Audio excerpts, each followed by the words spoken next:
ভেবেছিলাম অল্প স্বল্প কালবৈশাখী ঝড় হবে, তবে হলো ঘূর্ণিঝড়। আর এই ঝড়ে আমার গাছপালার অবস্থা খুবই খারাপ। শুধু ছাদের গাছপালাই না, আমাদের গ্রামের সবার গাছপালাই কম বেশি ভাঙছে।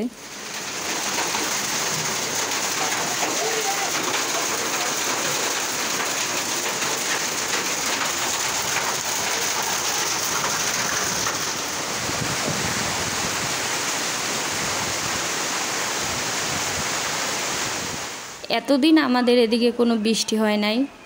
পহেলা বৈশাখের দিন বিকেলবেলা আমাদের এই জায়গা শুরু হয়ে গিয়েছিল প্রবল বেগে ঘূর্ণিঝড়।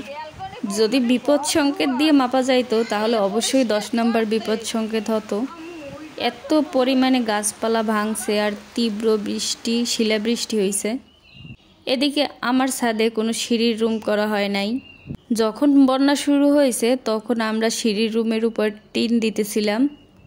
এদিকে ঘর দুয়ার সব খোলা ছিল, তো আমাদের ঘরের ভিতর দিয়েও মোটামুটি একটা ঘূর্ণিঝড় গেছে, সব কিছু ভিজে গেছে, পাতা তারপর সব কিছু দিয়ে ঘর একদম পানিতে টইটুম্বুর হয়ে গেছে।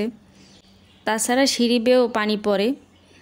এইগুলোই পরিষ্কার করতেছি আর মনটা খুবই খারাপ লাগতে আছে, কারণ ছাদে যেহেতু টিন দিয়ে দিছে তাহলে ওঠানামা অনেকটা কষ্ট হয়ে যায়। আমার জামাইকে বলতেছি যে আমারে কিন্তু এবার আটকাই রাখতে পারবা না, এর আগের বর্ষায় আমার আটকাই রাখছো, আমার ছাদে উঠতে দাও নাই, আমার অনেক গাছপালা নষ্ট হয়ে গেছে। এবার যদি সিঁড়ির রুম না করো তাইলে কিন্তু আমি কোনো সিঁড়ির উপরে টিনই রাখবো না। কি করে সে তা তো সেই জানে। এই বন্যাটা শুধু আমাদের গ্রামের ভিতরেই হয়েছে, আশেপাশে কোথাও হয় নাই। আর এত পরিমাণ বন্যা হয়েছে, মনে হচ্ছিল যেন সিডরের সময় যেরকম বন্যা হয় তেমন। কাজ করতে করতে আমার একদম জীবনটা শেষ হয়ে যাইতে আছে এই বন্যার জন্য। তার উপর তো আমি ভিডিও করার তেমন সময়ই পাই নাই। কি ভিডিও করব? ওদিকে ছাদের উপরে পানি, তারপর পাতা ডালপালা পরে ছাদেও পানি লক হয়ে গিয়েছিল। হয়তো আমি আর একটু সময় পর গেলে ছাদ থেকেও পানি গড়িয়ে সব ঘরের ভিতর ঢুকতো। তো এইগুলো নিয়ে ব্যস্ত ছিলাম। তারপরে ভিডিও কিভাবে করব, আমার ফোনের চার্জ শেষ হয়ে গেছে, 2 দিন পর কারেন্ট আসছে। মোটামুটি ছাদ বাগানটা একটু গুছিয়ে নিয়েছি, কিন্তু আমার সবচেয়ে ফেভারিট আমার হ্যাঙ্গিং বাস্কেটগুলা এইভাবে সব পরে ভেঙে গেছে, যেগুলো দেখে আমার খুবই খারাপ লাগতে আছে।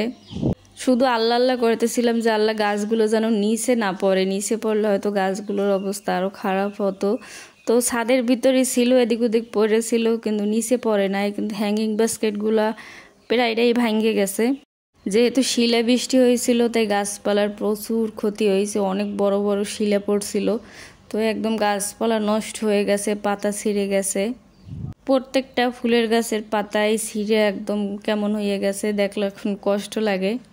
2 দিন বসে অনেক কষ্ট করে গুছাই নিছি, এখনও ছাদে অল্প অল্প পানি আছে।